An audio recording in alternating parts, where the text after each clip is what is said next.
Welcome to All Things Financial with Jack Driscoll. Each week, Jack takes on all things you thought were hard to understand about your finances and makes it fun, easy, but most of all interesting. From insurance to the best way to save your money and squeeze the most out of the dollars you put aside for your rainy day. And now, you have a friend in the money business. Here's your host, Jack Driscoll. Welcome back again, everyone, to another edition of All Things Financial. What we're talking about today, and actually the long series that I've done and I've put on for this show, I'll go to the computer, I'll click in here, get all my magic answers. No, that's not how it works, folks. It's hard to figure out this issue of long-term care planning in the later years of our lives. And I've gone through this in the show, establishing a full series of shows on different components and aspects of if you or a loved one needs some form of long-term care, health care, and you don't know what to do about it. And maybe you have made plans, maybe you have not made plans. For those of you who are concerned about this in the future and are trying to make plans for either yourself or a loved one, that's why I put this series together, to show the numerous amounts of choices available to you and how different they all are. Whether it's doing things yourself, doing it on your own, do nothing plan like we talked about in the early shows, or whether it's carving out a portion of your assets to protect from losing all the rest, or whether it's providing care from a family member, which all of the options, buying insurance, buying life insurance and replacing assets lost, going into retirement homes in advance, which I'll get to in future shows on this series, is another option. Today, what I want to do is continue what I was discussing the last 2 weeks on you're ready in the stage of those of you who have chosen you might want to look into long-term care insurance. You're trying to figure out if that's a viable option, and you've heard it's way too expensive, it won't pay when you need it, it won't pay enough, and it won't pay long enough. So you easily dismiss that option, saying, okay, long-term care insurance is no good as an alternative. And then we'll get to another alternative, and it'll be going into retirement community, and they want $250,000 up front and $3,000 a month. And you'll say, well, that option's no good. And buying life insurance to replace assets lost, and you'll say, but the assets are still lost while my spouse needs them. So she's lost a house anyway because she couldn't afford to stay in it, so that avenue's no good. And by the time you're done with all the options, calling each of them no good, you're left with the do-nothing plan. And the do-nothing plan is usually the worst plan of all the options. So of all the other options that are no good, for the reasons they're no good, there are less problems in those options than the one of avoiding all those options. So I want to recircle you around the issue of how to plan for what you might have no control over, and that's if you physically or a loved one develop a need or condition that requires outside care. Are you prepared mentally, physically, and financially? There aren't many people in a nursing home that I know of that are there by choice. So you, I think, need to consider if something happens to me through no fault of my own and through which I have no control over, that forces my condition forces me into a nursing home, have I become a burden on the rest of my family? Have I become a burden financially, physically, and time-wise? And was it preventable? Had I planned in advance, I might have still had the same condition I had no control over, but it didn't affect anyone around me, and I'm getting the best care possible. Because why? Because I planned in advance that if it happened, I was prepared. And number two, you can afford it. The biggest problem with most financial plans in retirement are people can't afford, because they haven't made arrangements or planning, they can't afford the care. So the only thing left is drain down all the assets. That's all there is. So that's why I'm doing this series, folks. And that's why it took me so long to do this series. There's a lot to this. But let's get into one segment of shopping for long-term care insurance. And that segment is whether you want to or not design an anti-nursing home insurance plan for yourself. That's right, folks. I said, do you want to design a plan, if it is possible, that should you develop any condition or illness that requires advanced levels of care or outside levels of care that aren't covered by your hospitalization insurance, but you could buy a form of insurance that allows you to not have to go into a nursing home, that keeps you from having to go there, would you buy it? And if so, what kind of insurance is that called? Well, some people have referred to home health care insurance as the alternative, named anti-nursing home insurance policies. And let me explain why some people say that. Some people are saying if you design your insurance properly and provide through that insurance adequate and ample funding for any of the expenses necessary to take care of you at home, then isn't it in fact possible that very policy could be construed as anti-nursing home insurance?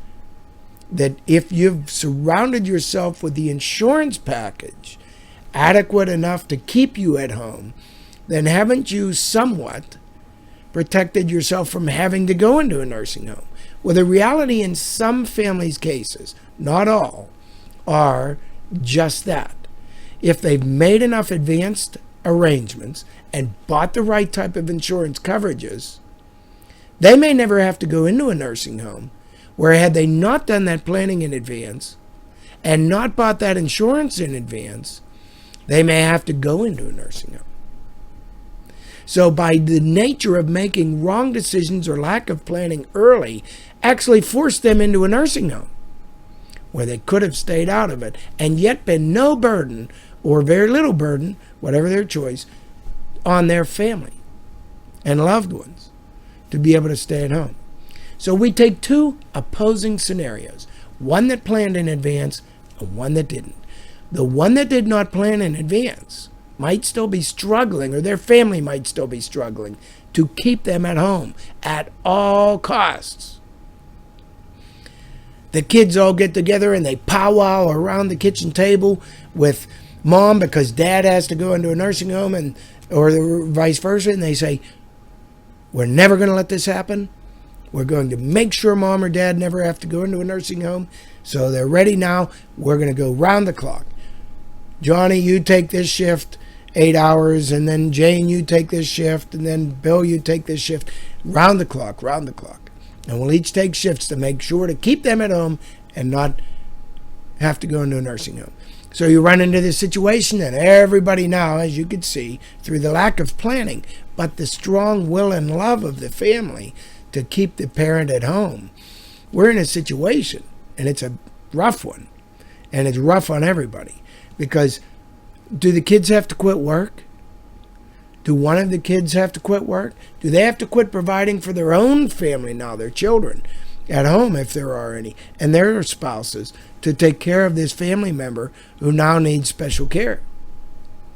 And worse, what about mom or dad can't go up the steps anymore, the stairs, without difficulty, and here the daughters can't lift dad? Or if he topples or whatever going up or down the steps, that she can't catch him. So now do we need modifications at the home to assure the person's safety? Maybe we need a chair lift. Maybe we need different wheelchair access modifications to the house. Uh-oh, who's going to pay for that? Who's going to pay for the care to come into the house if the family members can't do it? So you'll find when you do this type of planning or planning avoidance, as so many of us do,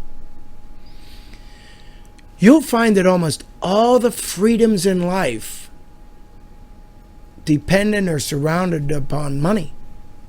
They're all surrounded with money decisions. If you have enough money, you could do whatever you want. And if you don't have enough money, you're stuck with the alternatives you didn't want in many cases.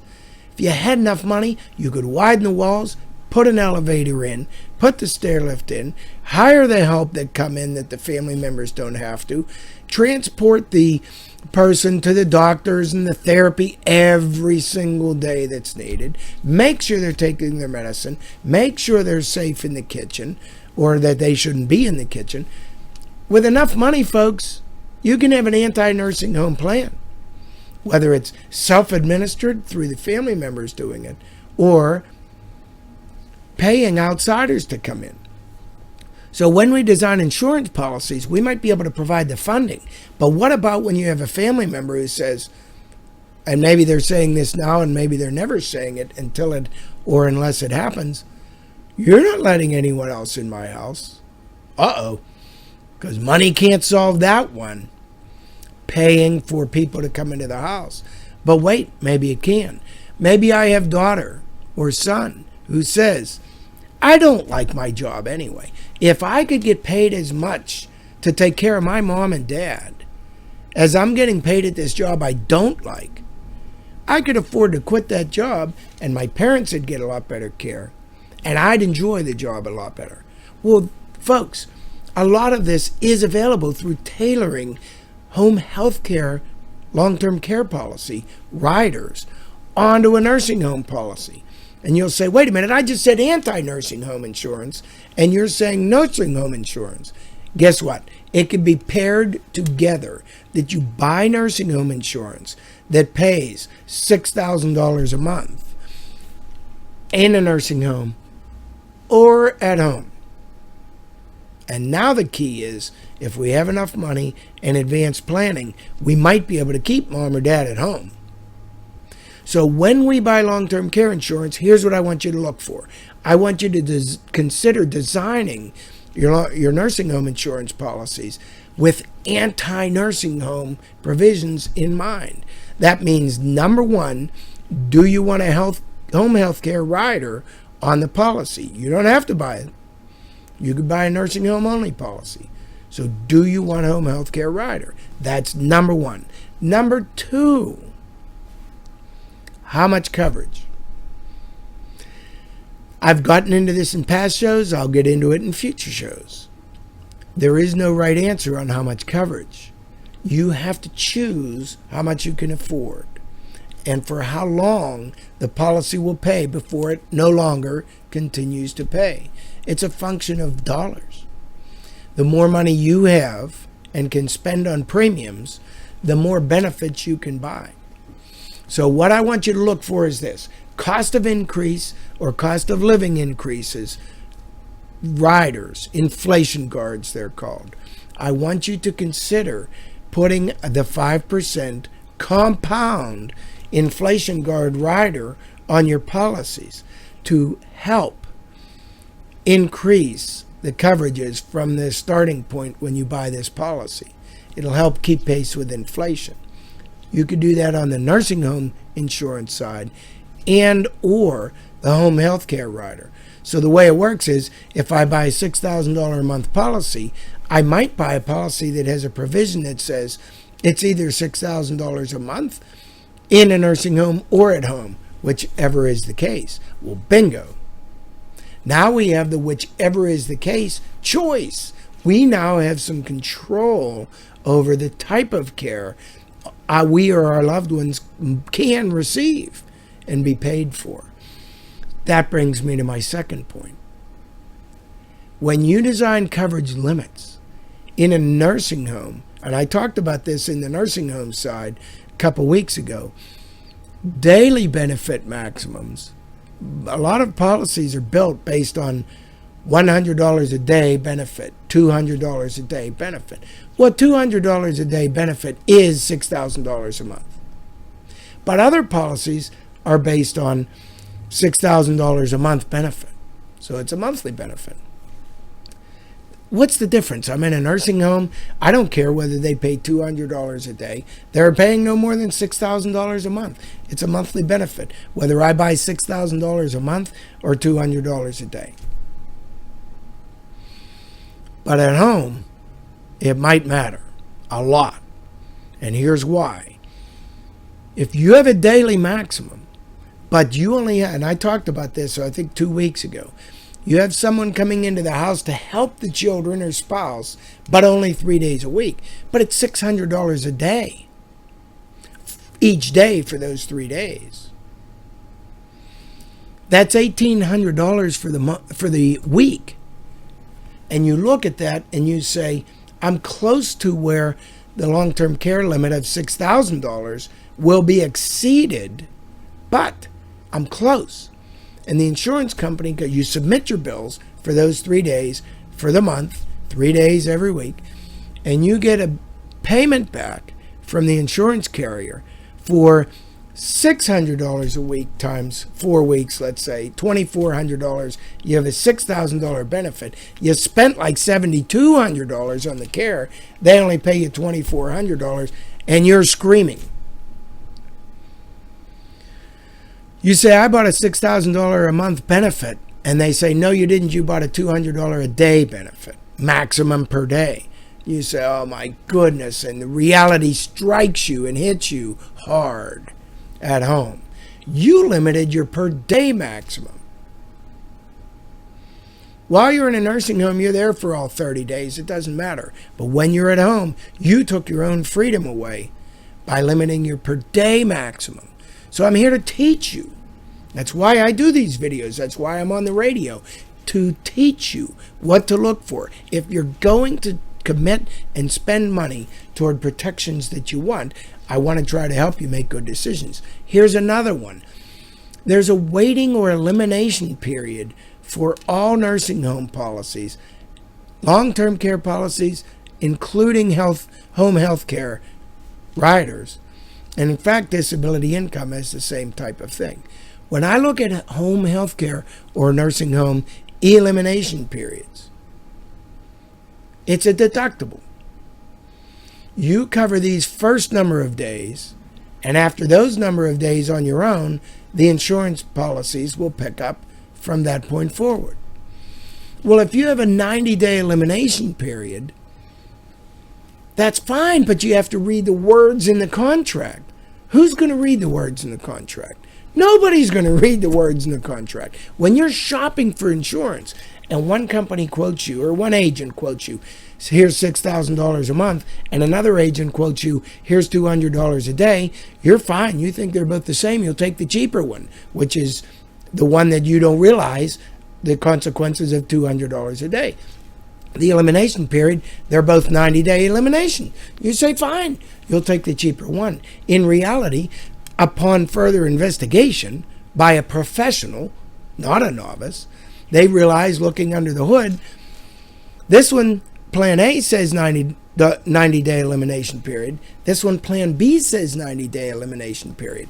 Both look the same until you turn to page 14 or whatever, where one says 90 days, and each day means each day of care, that you receive care and are qualified to receive benefit. And the other, Plan B, says 90-day elimination begins from the first day the person is deemed necessary to receive that type of care. Then 90 days later, whether or not they're receiving continuous care, it will immediately trigger benefit. So here we're stuck on Plan A, and it says 90 days of actual care. So 3 days a week, I have the provision on Plan A. I only have met 3 days in a 7-day week. What if I'm only getting care 1 day a week? Oh my goodness. My waiting period might be a year. Where the family on Plan B, 90 calendar days, whether they're receiving care or not, and bingo, benefits begin. So the 91st day, they're still only getting care 1 day a week. checks started getting issued on Plan B. No checks started getting issued on Plan A. Now which one was cheapest? And which one was most expensive? Don't try to do this on your own, folks. I tell you all the time, don't try to do these things on your own. I'm teaching you on the radio, and I'm teaching you through these videos what to look for so you can recognize not only what to look for, but who to look for. Look for someone highly skilled that handles all these areas of finance. You can call our office. You can get advice. We can set appointments for you. We can evaluate these situations and others for you to help you make the best financial decisions you can make for those of you and your family. So if you know of any other family members who are struggling with these issues or should be and are just avoiding them, have them call our office. We'll schedule a sit down. We'll go through their individual circumstances, help educate them to their individual needs and yourselves too. We should be meeting together to help design tailor-made programs for your family security, and it can wipe out a business too, not planning properly. It can wipe out business owners by having to take care of their parents, and that's something a lot of business owners don't even think about. So that's it for today's show because I'm out of time, but I'll be back again with this series of long-term care planning, nursing home insurance, and not nursing home insurance. We have a lot of alternatives we still need to discuss, but right now we're in the nursing home insurance shopping stage, and I want to educate you as to a lot of landmines and pitfalls where people make mistakes and make sure you don't repeat those same mistakes. All right, folks, thanks for tuning in. We'll be back again next week. You've been listening to All Things Financial with your friend with the answers to all financial matters, Jack Driscoll of Driscoll Insurance and Financial Services. Securities and investment advisory services offered through Sage Point Financial Incorporated, a registered broker-dealer and registered investment advisor and member FINRA and SIPC. Driscoll Insurance and Financial Services is not affiliated with Sage Point Financial, Inc. or registered as a broker, dealer, or investment advisor. You can reach Driscoll Insurance and Financial Services Incorporated at 412-833-1500, and they are located at 2738 South Park Road, Bethel Park, Pennsylvania, 15102.